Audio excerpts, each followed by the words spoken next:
warahmatullahi wabarakatuh. Halo guys, kembali lagi bersama saya Vidya Rabiatul Aulia. Di sini saya akan menjelaskan peran dan operasional pusat studi dakwah.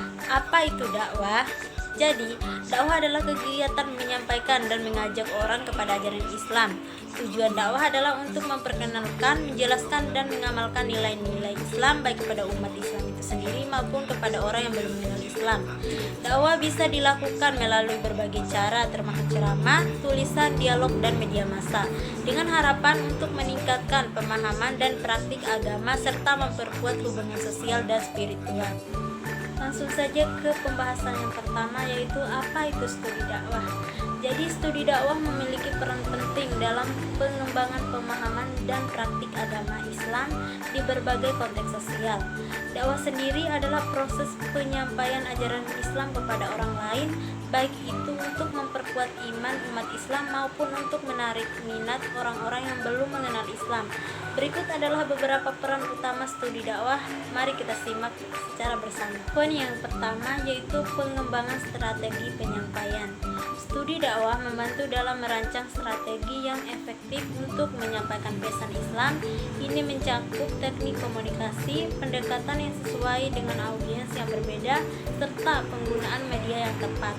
Poin yang kedua yaitu pemahaman konteks sosial. Studi ini mendalami bagaimana ajaran Islam dapat diterapkan dalam konteks sosial yang berbeda. Ini penting agar dakwah tidak hanya relevan secara religius tetapi juga dapat diterima dan dipahami dalam konteks budaya dan sosial setempat. Selanjutnya poin yang ketiga yaitu pendidikan dan pelatihan. Studi dakwah menyediakan pengetahuan dan keterampilan kepada para dai atau pembawa pesan dan aktivis Islam mengenai cara yang efektif untuk melakukan dakwah. Ini termaksud pengetahuan tentang teologi Islam, etika, dan keterampilan interpersonal. Selanjutnya poin yang keempat yaitu penguatan komunitas. Melalui studi dakwah, komunitas muslim dapat memperkuat solidaritas internal dan membangun hubungan yang lebih baik dengan masyarakat luas. Ini juga membantu dalam menyelesaikan konflik internal dan meningkatkan kesadaran tentang nilai-nilai Islam. Poin yang kelima yaitu penelitian dan pengembangan. Studi dakwah mendorong penelitian tentang isu-isu kontemporer yang dihadapi umat Islam. Ini termaksud masalah sosial, ekonomi, dan politik yang dapat mempengaruhi efektivitas dakwah dan penerimaan pesan Islam. Selanjutnya poin yang keenam yaitu dialog antar agama. Studi dakwah juga berperan dalam memfasilitasi dialog antar agama. Ini penting untuk membangun pemahaman dan toleransi antara umat Islam dan penganut agama lain, serta untuk mengurangi konflik dan kesalahpahaman.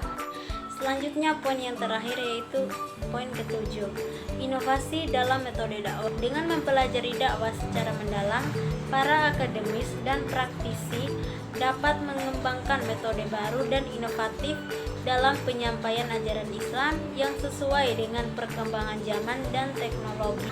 Jadi, secara keseluruhan, studi dakwah adalah upaya penting dalam memastikan bahwa ajaran Islam dapat disampaikan dengan cara yang efektif, relevan, dan sesuai dengan kebutuhan masyarakat yang terus berkembang. Selanjutnya, pembahasan yang kedua yaitu fungsi dan peran lembaga dakwah. Jadi, lembaga dakwah memiliki fungsi dan peran yang penting dalam menyebarluaskan ajaran Islam dan membangun komunitas yang lebih baik. Berikut penjelasan singkat tentang fungsi dan peran lembaga dakwah. Mari kita simak secara bersama. Poin yang pertama yaitu penyampaian ajaran. Mengedukasi dan menyebarluaskan ajaran Islam kepada masyarakat baik melalui ceramah, kursus, atau publikasi. Poin yang kedua yaitu pengembangan sumber daya. Melatih dan membimbing para dai atau pembawa pesan serta anggota komunitas dalam keterampilan dakwah dan pemahaman agama. Selanjutnya poin yang ketiga yaitu penyelesaian masalah sosial. Mengenai isu-isu sosial dan memberikan solusi berdasarkan ajaran Islam seperti bantuan kemanusiaan dan program kesejahteraan. Selanjutnya poin yang keempat yaitu peningkatan kesadaran. Meningkatkan kesadaran tentang nilai-nilai Islam dan etika mereka di masyarakat melalui berbagai kegiatan dan program. Selanjutnya poin yang terakhir yaitu poin kelima, dialog dan hubungan antar agama. Memfasilitasi dialog antar agama dan membangun hubungan harmonis dengan komunitas non-muslim. Jadi, secara keseluruhan, lembaga dakwah berperan sebagai jembatan antara ajaran Islam dan masyarakat, memastikan pesan Islam dapat diterima, dipahami, dan diterapkan dengan baik. Pembahasan selanjutnya yaitu apa itu operasional pusat studi dakwah. Jadi, operasional pusat studi dakwah mencakup berbagai kegiatan dan fungsi yang bertujuan untuk mendukung dan mengembangkan studi serta praktik dakwah. Berikut adalah beberapa aspek utama dari operasional pusat studi dakwah. Yang pertama yaitu riset dan pengembangan. Penelitian, melakukan penelitian tentang isu-isu dakwah, tren sosial, dan kebutuhan masyarakat untuk mengembangkan metode dakwah yang efektif.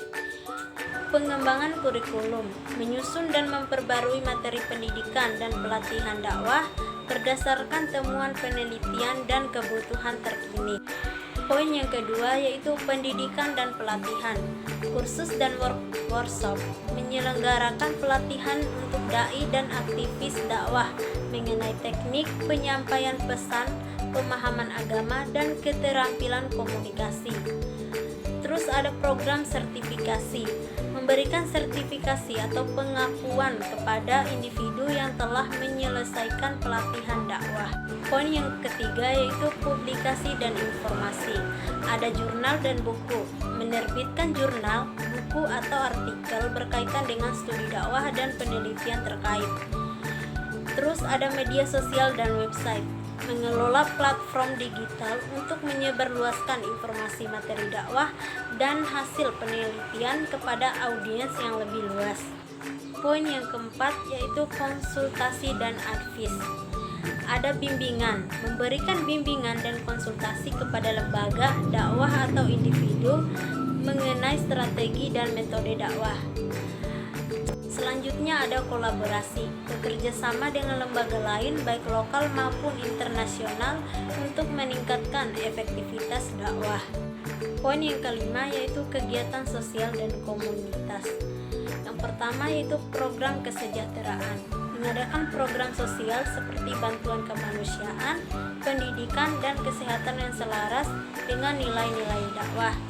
Selanjutnya acara dan seminar, menyelenggarakan seminar, konferensi, atau acara komunitas untuk berbagai pengetahuan dan memperkuat jaringan dakwah. Poin yang keenam yaitu evaluasi dan monitoring. Yang pertama yaitu evaluasi program, mengevaluasi efektivitas program dan kegiatan dakwah untuk memastikan bahwa tujuan dakwah tercapai dan dampak positif dapat diukur. Yang kedua yaitu monitoring, memantau perkembangan dakwah di lapangan untuk mengidentifikasi tantangan dan peluang baru. Jadi secara keseluruhan, operasional pusat studi dakwah bertujuan untuk meningkatkan kualitas dan efektivitas dakwah melalui penelitian, pendidikan, publikasi, dan kegiatan sosial yang terorganisir dengan baik. Jadi kesimpulannya adalah peran dan operasional pusat studi dakwah berkisar pada upaya pengembangan, penyebarluasan, dan penerapan ajaran Islam melalui berbagai kegiatan yang terorganisir. Pusat studi dakwah berfungsi sebagai pusat pengembangan pengetahuan dan pelatihan implementasi strategi dakwah yang efektif, sambil memastikan bahwa aktivitas dakwah dapat relevan dan berdampak positif bagi masyarakat. Jadi pusat studi dakwah juga berperan krusial dalam pengembangan dan penyebarluasan ajaran Islam. Fungsinya mencakup berbagai aspek penting seperti pendidikan, penelitian, dan penanganan masalah sosial. Baik, sekian penjelasan singkat dari saya tentang peran dan operasional pusat studi dakwah. Sampai jumpa di video selanjutnya. Saya Vidya Rabiatul Aulia pamit undur diri. Kurang dan lebihnya saya mohon maaf. Wabillahi taufiq wal hidayah. Wassalamualaikum warahmatullahi wabarakatuh.